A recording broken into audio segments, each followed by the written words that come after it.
ناظرین آج کی بڑی خبر کہ پاکستان کا پارلیمانی وفد اسپیکر قومی اسمبلی جناب اسد کیسر کی سربراہی میں آج کابل کے دورے پہ تھا۔ جہاز واپس آ گیا اور یہ دورہ منسوخ ہوا، پھر جہاز اٹھایا گیا، واپس 1.5 گھنٹہ چکر کاٹ کر واپس آیا اور اس کو اترنے کی اجازت نہیں دی گئی۔ پاکستان گورنمنٹ کو میں جہاں تک سمجھتا ہوں کہ براہ راست کابل حکومت کے پاس جانا ہی نہیں چاہیے تھا۔ پارلیمانی وفد لے کے جا رہے ہیں، وہ بھائی تمہارے پارلیمانی وفد کو 10 سال سے وہ گالیاں دے رہے آ رہے ہیں۔ غیر سفارتی انداز غیر سگالی کے لیے جانے والے پاکستانی وفد کی میزبانی سے انکار کر دیا۔ افغان حکام نے پاکستانی طیارہ کو کابل ایئرپورٹ پر اترنے سے روک دیا۔ جے ہند دوستو، a very warm welcome to Hindustan special channel. Afghanistan نے پاکستان کے سنسدیہ پرتنیدھی منڈل کو ہوا سے ہی لوٹا کر واپس بھیج دیا۔ پاکستانی سنسد کے اسپیکر اسد کیسر سمیت کئی سانسدوں کے دل کے ومان کو کابل میں اترنے کی اجازت نہیں ملی۔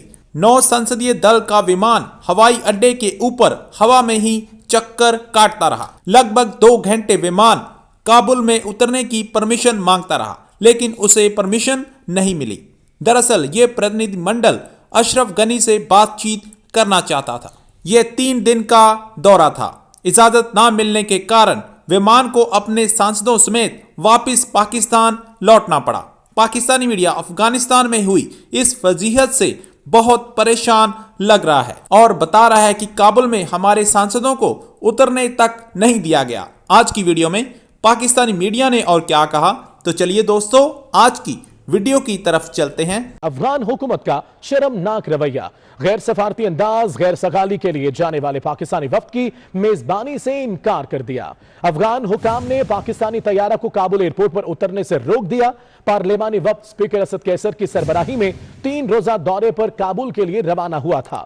وفد کی صدر اشرف غنی سے ملاقات بھی شیڈول تھی، لیکن طیارہ اترنے نہیں دیا گیا۔ افغان حکومت کا شرمناک رویہ، غیر سفارتی انداز غیر سگالی کے لیے جانے والے پاکستانی وفد کی میزبانی سے انکار کر دیا۔ یہ وفد غیر سگالی کے دورے پر تھا۔ 3 روزہ یہ دورہ تھا۔ افغان حکام نے پاکستانی طیارے کو کابل ایئرپورٹ پر اترنے سے روک دیا۔ آج کی بڑی خبر کہ پاکستان کا پارلیمانی وفد اسپیکر قومی اسمبلی جناب اسد کیسر کی سربراہی میں آج کابل کے دورے پہ تھا۔ جہاز واپس آ گیا اور یہ دورہ منسوخ ہوا، اور یہ صاحب اسد کیسر صاحب کی سربراہی میں وفد نے جانا تھا۔ جہاز لینڈ کیا، پھر جہاز اٹھایا گیا، واپس 1.5 گھنٹہ چکر کاٹ کر واپس آیا اور اس کو اترنے کی اجازت نہیں دی گئی۔ بہرحال افغان حکام یہ کہتے ہیں کہ جی وفد کی سیکورٹی ہمیں جو ہے نا دورے سے زیادہ عزیز ہے۔ بہرحال اتنا ہائی پروفائل وفد کا دورہ کابل اور اس دوران ایسے واقعات کا ہونا، اس کے پس پردہ کون سی قوتیں ہیں جو اس دورے کو ناکام کرنا چاہتی تھیں، اور کابل جیسے جس کا کنٹرول ہی سارا امریکنز کے پاس اور باقی ہیں، ایسے واقعات کیا ظاہر کرتا ہے؟ دیکھیں 20 مارچ سے لے کے اب تک طالبان کے جو ترجمان ہیں ذبیح اللہ مجاہد، جی، اس کے ٹویٹس جو ہیں آ رہے ہیں۔ پاکستان گورنمنٹ کو میں جہاں تک سمجھتا ہوں کہ براہ راست کابل حکومت کے پاس جانا ہی نہیں چاہیے تھا۔ آپ جب بھی کبھی کچھ کریں تو آپ علیحدہ یا تو ان کو کسی ایک ٹیبل پہ اکٹھے بٹھا کے کریں، کیونکہ آپ اس حکومت کی سینٹٹی کو تسلیم کر رہے ہیں۔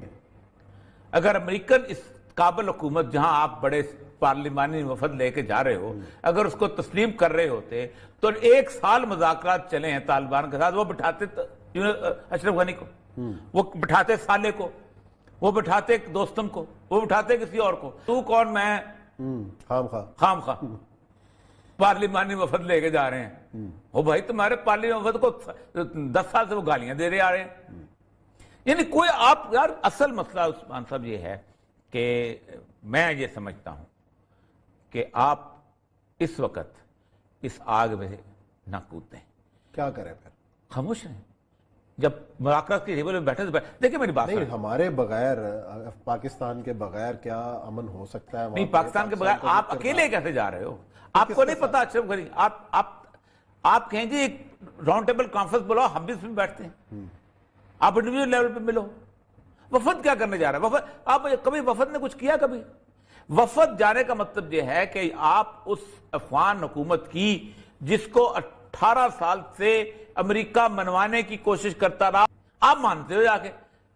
چلو عمران خان اور وہ تو مل جائیں، وہ تو ٹھیک ہے، اس لیول پہ تو ملیں، باجوہ اور باقی لوگ تو ملیں، زلمے خلیلزاد تو ملیں، پارلیمانی وفد کا کیا کام ہے وہاں پر؟ اس کا مطلب ہے کہ آپ ایک پوری اسٹیبلشمنٹ کو سپورٹ کر رہے ہیں۔ آج تک تو مان رہے ہیں نا، دورے ہوتے رہے ہیں، پاکستان نے آج تک مانی ہے اشرف غنی کی؟ آپ نے مانی ہے کتنے دورے ہوئے ہیں؟ آپ نے مانی ہے کتنی گالیاں کھائی ہیں؟ گن دیں جتنی پاک دنیا میں سب سے زیادہ گالی آپ کو انڈیا سے پڑی اور دوسرے نمبر گالی آپ کو افغان حکومت سے پڑی، تو تیسرا ملک آئی نا پاکستان کو گالی دی اس سے زیادہ۔ تعلقات جب آپ نے رکھے ہوئے ہیں تو پھر تو یہ تبادلہ چلتا رہتا ہے نا، گالیوں کے باوجود تعلقات آپ کر لیں، ہم نے کب کہا ہے؟ واپس آ گئے۔ آپ کے کابل کے کسی اور ملک میں پاکستان کے سفارتخانے کے بھی اٹیک ہوئے ہیں سوائے کابل کے؟ ایران میں ہوئے، شام میں ہوئے، مصر میں ہوئے، اسی ملک میں۔ تو اس وقت پاکستان کے سفارتخانے کی عزت و توقیر ان کی علامت نہیں تھی؟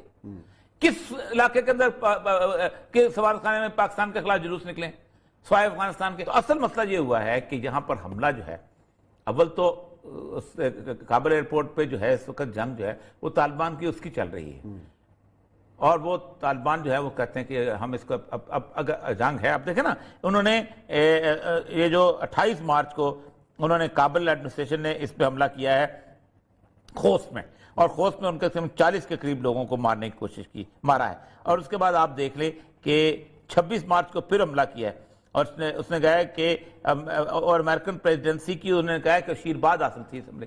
ریگولر حملے جاری ہیں جس کے ساتھ وہ کہتے ہیں کہ ہمیں پتہ ہے اشرف غنی کی انٹیلیجنس کی لیول کیا ہے، اس کو امریکن سپورٹ کر رہے ہیں، اور امریکن یہ چاہتے ہیں کہ وہ ابھی کچھ دیر وہاں رہیں۔ اور اس کو سپورٹ کون کر رہا ہے؟ انڈیا سپورٹ کر رہا ہے، پاکستان کا سیکولر طبقہ خاص طور پہ کچھ سپورٹ کر رہا ہے۔ وہ یہ سمجھتے ہیں کہ وہ افغانستان میں اسلام آ گیا تو وہ تو پچھلے جب 4-5 سال طالبان کے گزرے ہیں، پورے کا پورا علاقہ جو تھا اس کو ایک نئے رنگ میں رنگنے لگ گیا تھا۔ تیسرا وہ یہ ہے ایران کی فورسز کو چاہتی ہیں کہ وہ مجلس وحدت اور یہ وہ علاقہ جو ہے وہ ہو جائے گا۔